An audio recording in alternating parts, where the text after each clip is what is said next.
This year was an interesting one to say the least, but I'd rather focus on the good by making this video on the best movies, shows, and video games of the year.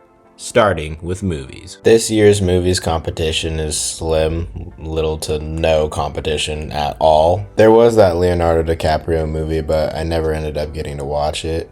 But other than that, I think I've watched all the ones people have been talking about for the most part. First up, Mickey 17. I liked this one a lot. I thought the return by death type thing in space and how they were like using him for just like mundane tasks and all of it, I really liked it. It was really creative and experimental. But it's not a movie that I feel like Bong Joon-ho, the guy who made Parasite, would create. And like, I get it. I mean, that dude made Snowpiercer, and Snowpiercer was really good. But I feel like after this guy made a name for himself with Parasite and just the overall vibe and feel of that movie, I wanted to feel it here with Mickey 17. And you do. There is moments where you feel his direction, but other than that, I'm kind of just I was left with wanting more. I wanted more. Next one is Friendship. I thought this movie was interesting. It definitely did uncomfy humor very well. And it was pretty entertaining all throughout.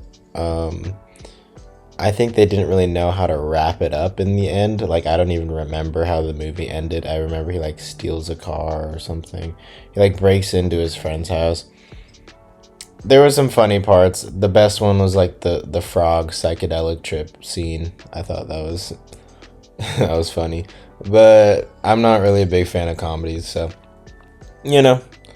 I think whoever directed it, they have a knack for that type of comedy, but not really my thing. This one's more of an honorable mention because it's so bad and I just ended up watching it, but it's made by the dude that made Requiem for a Dream, and I came into the theaters expecting that, and I was sadly mistaken. I can't even believe that somebody who made a movie like Requiem for a Dream could even possibly make a movie like Caught Stealing.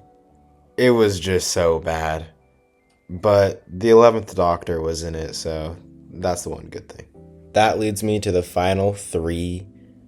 Sinners, Bugonia, and Chainsaw Man Rize Arc. Sinners was really good. I thought it was filmed beautifully. The Cousins Michael B. Jordan smokestack thing was really clever, and yeah, that was awesome. I think the scene where the house is like burning down and it goes through all the cultures of music and the singers of music, it just the history, that scene was my favorite in all of the movie. Yeah, it was just a really good movie, and it like the budget for it was massive, obviously, and yeah, it was great. I thought it kind of lost the plot after the vampires got into the house or the cabin or whatever, and they all started battling. I was like, where are we going here? But it was good. It was good. Bugonia is like the really good indie game, and Sinners is like the really good AAA video game. That's like $60 that you have to like buy online.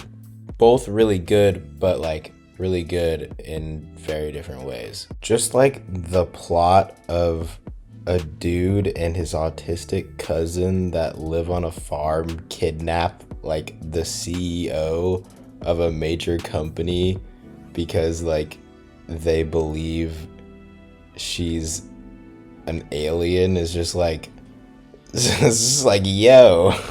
The movie is very out there, and that's what I really like about it. And like it also talks on some just things in society, you know, with conspiracy theorists and, you know, we're killing the bees and all that stuff. You know, I loved it. I loved all that stuff. Sinners is also a concept that's very out there as well, but compared to Begonia, Begonia wins here. And it also is, it's just a movie that is filmed in a way where you can kind of, like, you can tell that it did not have anywhere near the budget that Sinners had, or like the cast. I mean, Emma Stone obviously is like a really goated actor, but other than that, okay, and the dude from the fucking scary ass dude from Breaking Bad. Other than that, like the cinematography and production and budget that we see in Sinners is not there in Begonia, but I think Begonia was such a kind of intriguing and creative film that I feel like kind of lightly stomps over Sinners.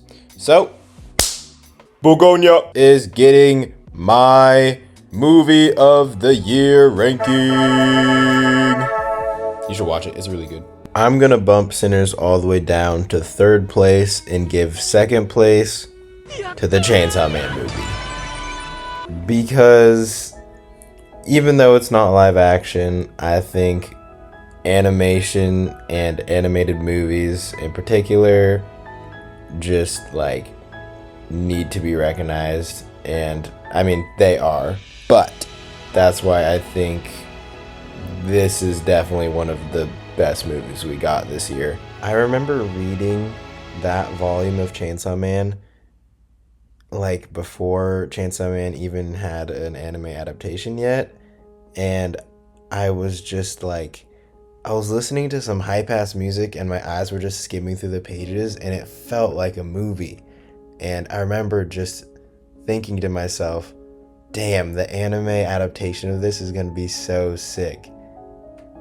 And the movie does not disappoint. Everything in the book, I feel like they put together flawlessly in the movie.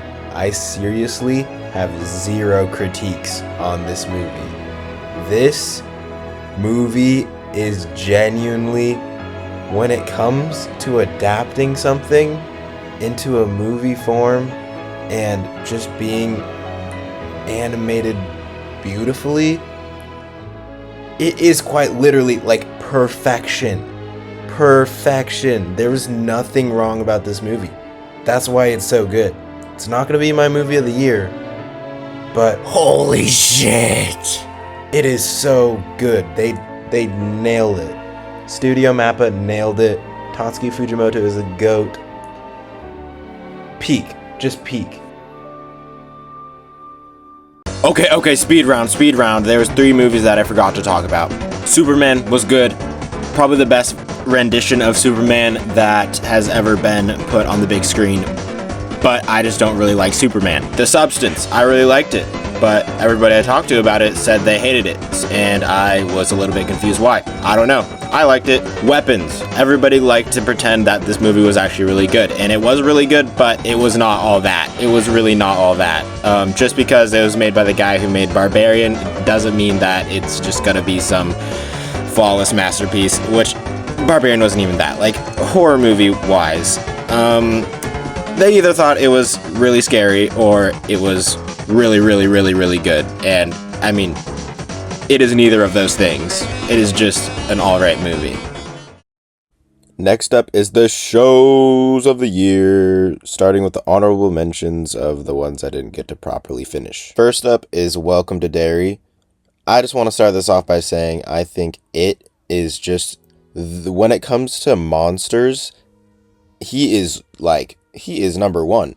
He is the coolest character in all of like horror fiction, in my opinion.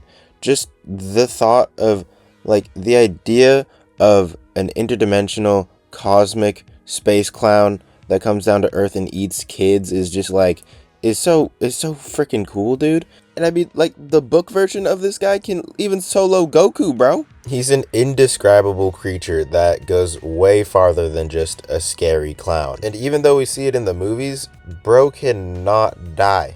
He's literally immortal, which is why I think even after Stephen King is long gone, I think whatever remakes, spin-offs, movies, reimaginations of it that we see in the future, like, I'm totally okay with. So I was as hyped as a little boy getting a PS5 on Christmas morning, but I watched it 3 episodes in, and the dude is not even in the show.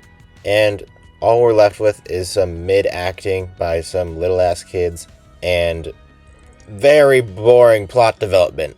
So I dropped the show, and then I see all over online that when he does show up, it's really crazy. And I just think that if you're gonna put bro in the show, you should at least do it in the 2nd episode minimum.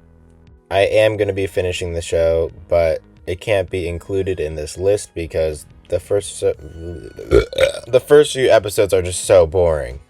The next one is the new Rick and Morty season. I started watching this show at a really low time in my life, and I ended up just steamrolling through the entire 7 seasons of the show in like 3 days.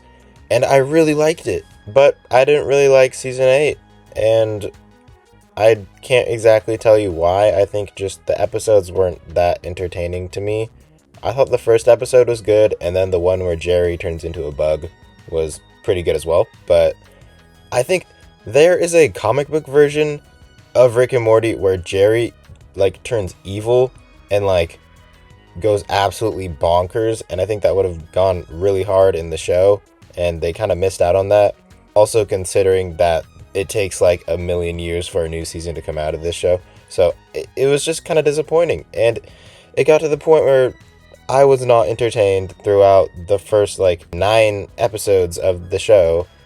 And then they had the last episode, which I was giving a chance, and then it was just all lore on Rick's wife, which at that point there was nothing I really cared about, so I just didn't even watch the last episode. I was disappointed.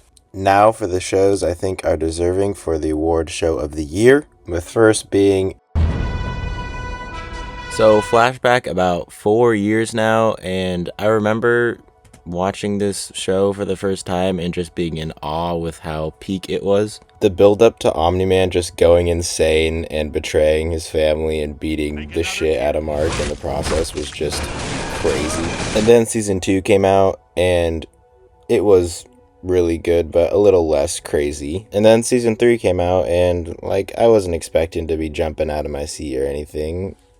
And I'd say I was pleasantly surprised. Up until episode 6, I was enjoying it just as much as I was enjoying season 2. And that was when my cousin came up to me and he was talking about some Invincible War, and I was like, yeah, well, that's great, honey. And the last 3 years don't count because... And he was like, no, this is gonna be crazy. And then I looked down at my phone and I'm just blasted with 1 billion Invincible edits with bass-boosted Brazilian funk with a bunch of Invincible Mark Graysons that I've just never seen before, and I'm like, hold on.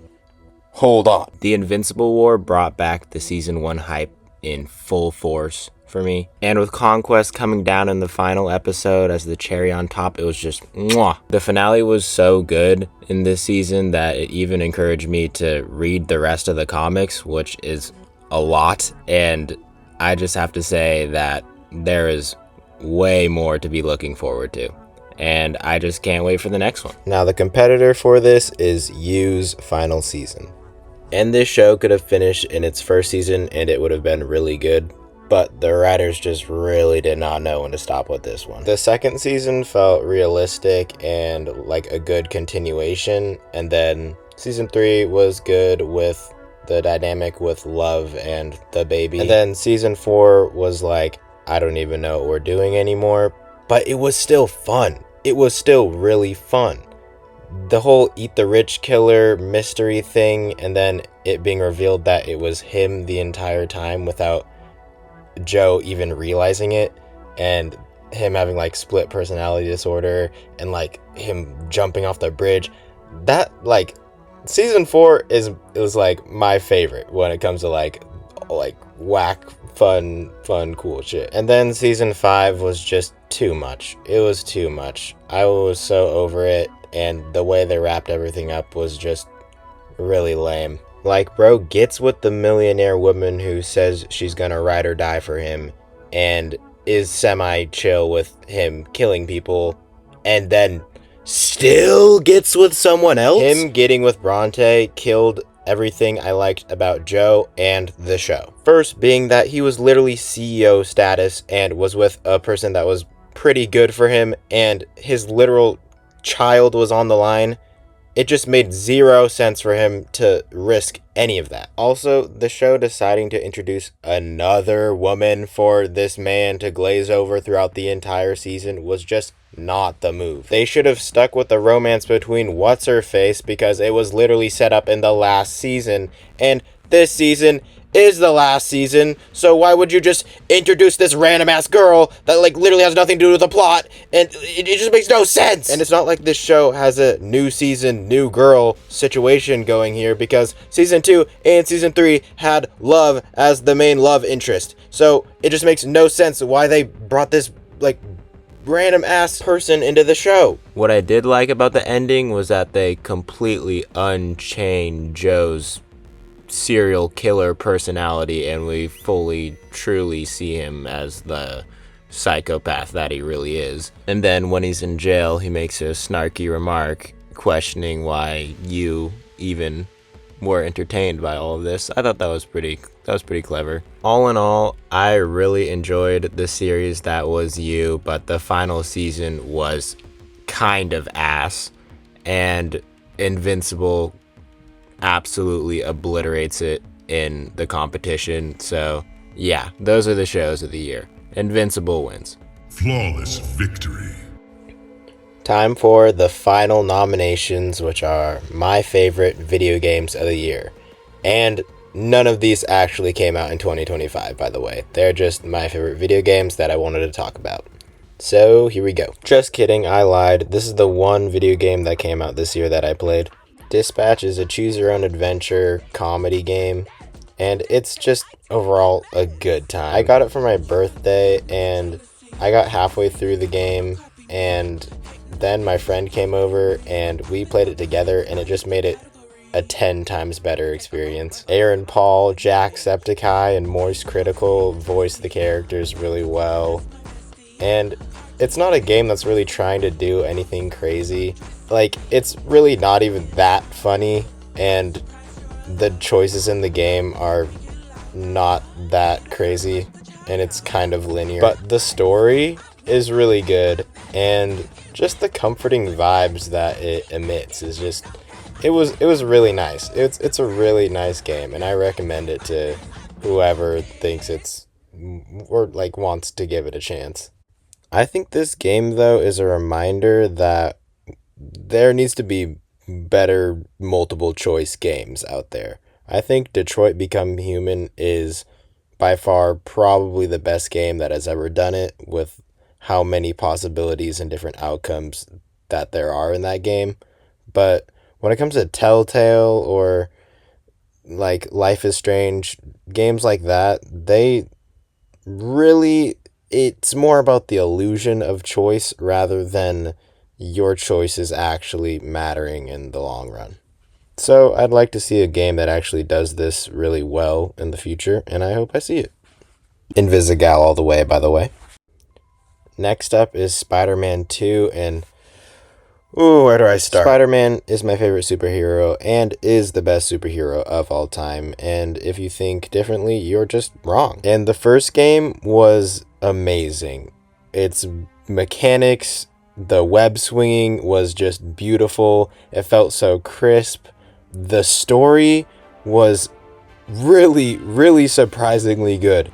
And from what I remember, it is like, the story's got some layers to it with, I don't remember at this point, but I remember it being actually a weirdly complex story, and it is really good. Like, I think it's in masterpiece level of AAA games, in my opinion. And then we got Spider-Man 2, which had even better gameplay, a better villain, Venom, which is my favorite Spider-Man villain, the ability to switch in between Peter and Miles, so good. The mission where Miles is chasing Black Cat is my favorite mission in the game. Doctor Strange portals going into like the Arctic and then back and then fighting all those people with the takedowns with Black Cat. My playthrough of that was just so seamless and smooth. It was awesome. But the story is where I think this game falls a little too short. If you didn't know, this game actually has Harry get the symbiote suit rather than Eddie Brock.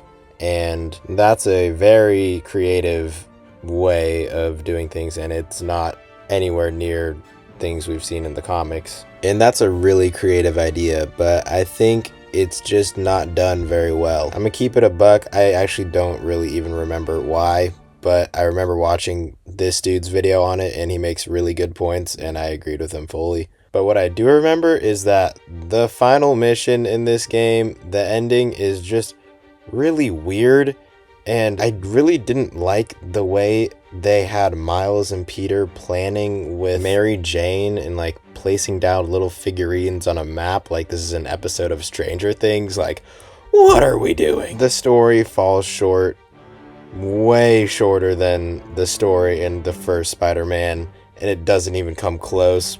But the gameplay really won me over. It is really just so good. And they did when Peter gets the symbiote and you wear it throughout the game, like you feel the strength and the extra powers and the way he becomes a dick. That was really perfect. And also the scene where the true Venom form comes out and we play as Harry, just completely demolishing all of those guards. I will always remember that scene. And then him biting the head off of, I don't even remember who it was. I played it so long ago. But all in all, this game is really good. The story does fall short though. Yeah. Next up is Black Myth Wukong. I think for a Souls-like, it's really good. It's hard. The perfect dodges are just, oh my god. The abilities, the upgrades, the staff, the monkey, it was just rad. And then the final boss was so fun, and the way you're pretty much battling yourself and he pulls out all of your moves back onto you and literally freezes you with the freeze ability. Oh my god, that was so crazy. I think it would have been a little cooler if the game kind of studied the way you play and then basically reenacted that into the boss fight, and based on your play style it kind of used that against you. So if you were like a sweat and you just like plowed through the game, then the boss would come at you with full force and you all use all of his moves on you. But if you somehow inched through the game with little to no spells or abilities, then the boss would be easier. I think that would have been really cool. But other than that, this game is just sick, and that's all I have to say about it. Okay, so I lied again, and this is about Ghost of Yotei. I think this is another Spider-Man 2 situation where the gameplay is 10 times better than the last game, which is Ghost of Tsushima, but it really falls short with the story, with the first game having such a better plot and story beats and everything. Ghost of Yotei's plot can be summed up into Atsu's family gets slaughtered. Atsu wants revenge. Atsu gets revenge. Her brother dies. Atsu realizes that family is better than revenge. I think what would have spiced this game up way more would have been if Atsu was kind of like a deadass evil person and just did not care about being the hero in any situation and just mercilessly kills like some innocent people along the way. Kind of how like we see Ellie in The Last of Us Part 2, and then her slowly but surely becoming a good person. But Atsu is really just Jin if he had no honor but was still just a good guy. Like, Atsu is not a bad person at all, and she wants revenge, but she is just like, she's just a regular character, I guess. So that's all I have to say about it. And this leads me to I'm not even gonna reveal it. My game of the year, which was my original idea for making this video in the first place, Cyberpunk 2077. I ain't your average suko. I'm dead, just like disco. My bank account is 0, 0, 0. You look like a cut of fuckable meat. Are you? Even if you don't play video games like that, you and your mom can remember the absolute horrible launch that was Cyberpunk 2077 back in 2020. It brought the hype, it brought the memes. You're breathtaking. People were even debating if it was going to be better than GTA 5. And then it came out.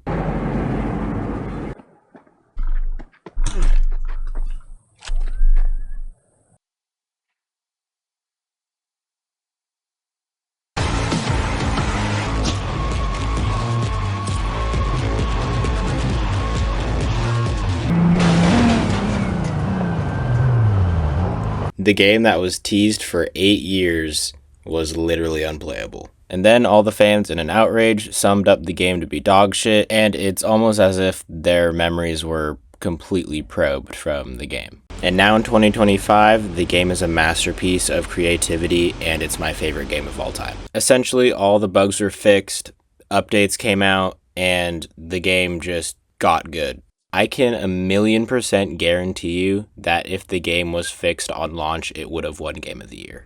I mean, let me check what game won Game of the Year in 2020. Okay, so there was some steep competition, but I can guarantee you if it came out this year, it would have been Game of the Year. The only competition this year was Silksong and Expedition 33. I played through like 15 minutes of the intro of this game and I was immediately falling asleep. I'm convinced this game was an industry plant. I don't know why it won Game of the Year. Like, props to the people who left whatever company and made their own game. Like, that's awesome, but your game is not worth Game of the Year. I'm biased and I haven't even played it, but like, people have been waiting for Silksong for so long, and this game just like showed up out of nowhere, and it really cannot be that good. Somebody must have tickled some higher ups bunghole for this game to win Game of the Year, because it just makes zero sense to me. Which is why Cyberpunk this year would have stomped the competition. So here are the reasons why I love the game. The Last of Us is my true favorite game of all time. It was the first real console game that I ever played after getting a PS4, and my inexperience with video games tied with how amazing The Last of Us is completely immersed me into the game. Every time I turned on my old rinkety-dinkety PS4 and booted up The Last of Us, I felt like I was in that world with Ellie, and I was taking her to the hospital, and everything that happened in that game, I just felt in my soul. I have never experienced that feeling with a video game, ever. Until I played Cyberpunk. And Cyberpunk did this a little bit differently, with Last of Us kind of feeling like I was playing a movie, while Cyberpunk was just showering me with so many little details that I just got lost in the world. When Jackie drops you off at your dingy but insanely technologically advanced apartment, I literally just stayed there for an hour looking at all of the different little things that were playing on the TV, and looking at my face in the mirror, customizing my character, looking at the vending machine in my room. Why is there a vending machine in my room? What? That makes no sense. I can order strippers through the vending machine? How does that work? There was just so much. And when I finally got out to the outside world, it still just did not stop. The amount of cyber chip memos you can read, brain dances, the people calling you all the time, missions, the bus system, random NPCs, it all makes this cyberpunk world feel so alive. And it's a game that if you don't take your time with, then you're not going to be enjoying it as much as the developer intended you to. It wants you to talk to NPCs in long missions for a long time and just lay back and sit back and really analyze what is going on rather than skipping through the entire thing and saying it's boring. The story nor the game will give you the satisfaction you want unless you just relax. And Cyberpunk really does the cyberpunk genre so well with all of its tropes: government corruption, poverty, increased rates of violence in society, climate change, cybernetic implantations, virtual reality for your brain, the increased over-sexualization of everything, downloading your mind into a chip so you can have it for a next life, putting USBs in your head, scary-ass rogue AI, drugs, implantation-induced psychosis, and much, much more. The gameplay is so sick. You can hack into people's heads, you can use your implants, you can shoot people, you can stealth through the entire game. There's really limitless possibilities for a single playthrough. Which this leads me to my favorite side mission in the game, called Dirty Biz, where you find one of those virtual reality things called brain dances of someone's son being murdered, which is being sold out for people to buy, and you actually find these two guys who edited the brain dance. And let me tell you how much of a cyber assassin, bounty hunter, anti-hero I felt like when I took out these two guys, because the game does not give you the choice to take out these guys, and somebody who's just running through the game is not even gonna even notice that these guys are the perpetrators of this entire situation. But I took out both of those guys and served justice. There's still so many things in this game that I want to talk about, like Atom Smasher and Cyberpunk Edge Runners, which is an amazing show. It's only 10 episodes on Netflix. You go watch it right now. It is peak. But I have to finish this video before the year ends, and I'm running out of time. So those are my movies, shows, and video games of the year. I hope everyone who watched to the end enjoyed. Means a lot if you actually did. Deuces.